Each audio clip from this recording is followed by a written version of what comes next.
Picture this for a moment. It's a Sunday afternoon, and a soft rain is tapping against your window. You're curled up on the couch with a warm drink and the book you've been meaning to finish. The house is quiet. Your phone is on silent, buzzing with notifications you have no intention of checking. There are no plans, no obligations, no one to perform for. A deep sense of relief washes over you.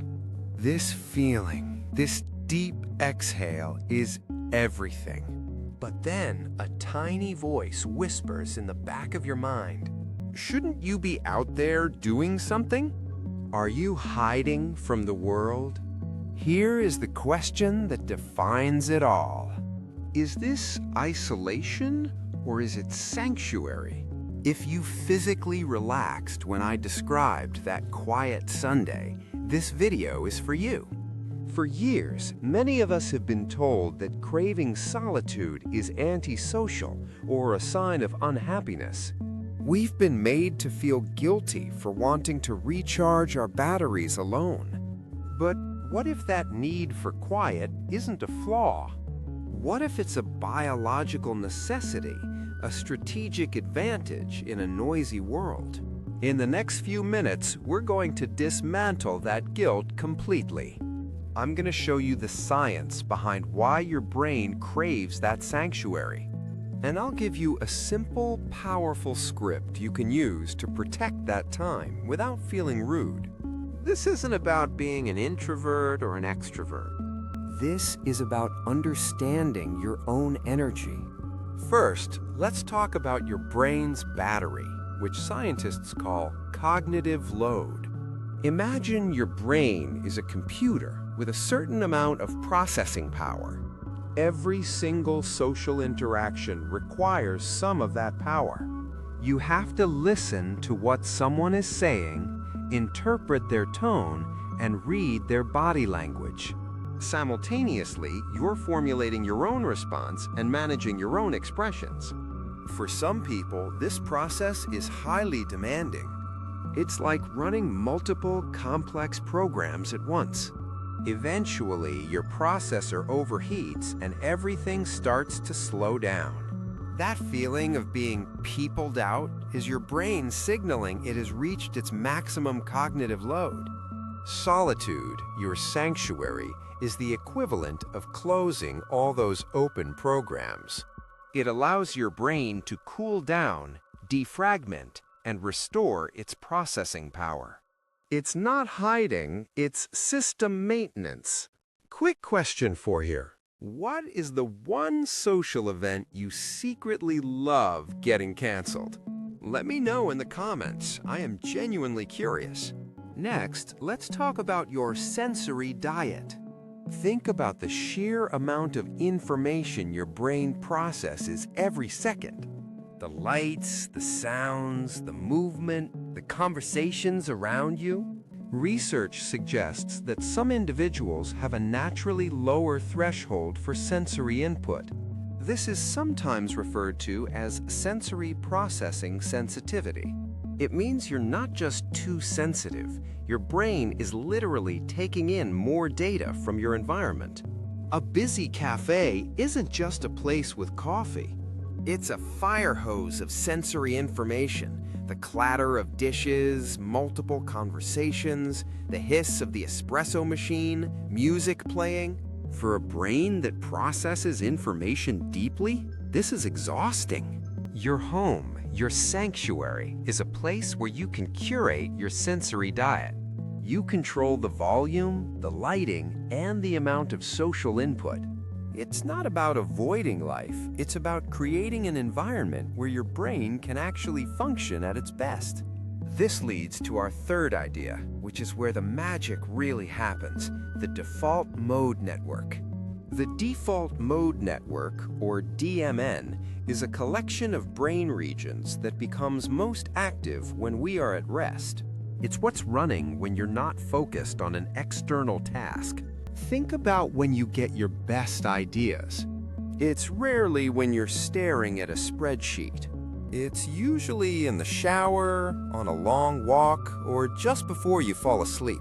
That is your default mode network at work. This network is responsible for connecting disparate ideas, for self-reflection, and for creative problem-solving. When you are constantly engaged with the outside world, your DMN doesn't get a chance to activate. Your quiet Sunday afternoon isn't empty time. It's the fertile ground where your best thoughts, biggest breakthroughs, and deepest self-understanding can finally emerge. Your sanctuary is your innovation lab. So if this is all so beneficial, why do so many of us feel so guilty about it? This is because many of our societies are built around what's called the extrovert ideal. From classrooms that reward group participation to workplaces that prize open-plan offices, we are taught that being outgoing is the key to success.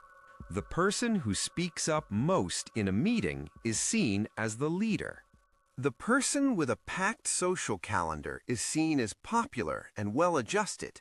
This creates a cultural bias that suggests that quiet contemplation is unproductive or that solitude is a sign of failure. But this is a dangerously incomplete picture of human flourishing.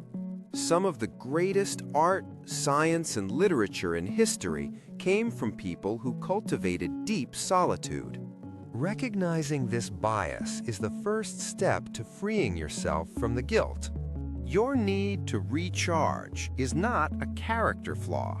It is a valid response to a world that is not always designed for your nervous system.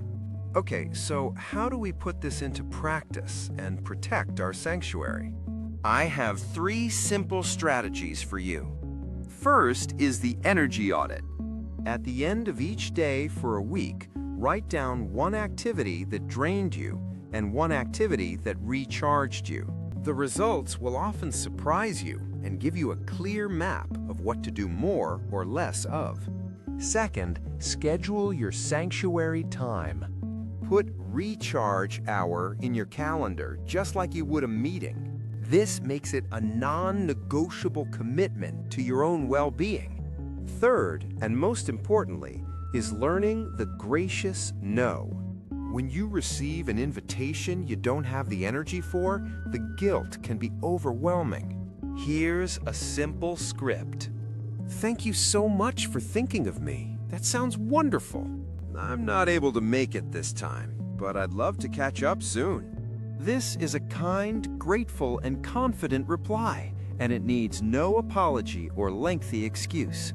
By the way, if these kinds of insights are helpful for you, consider subscribing to the channel. We explore practical psychology for everyday life every single week. So let's bring this all together.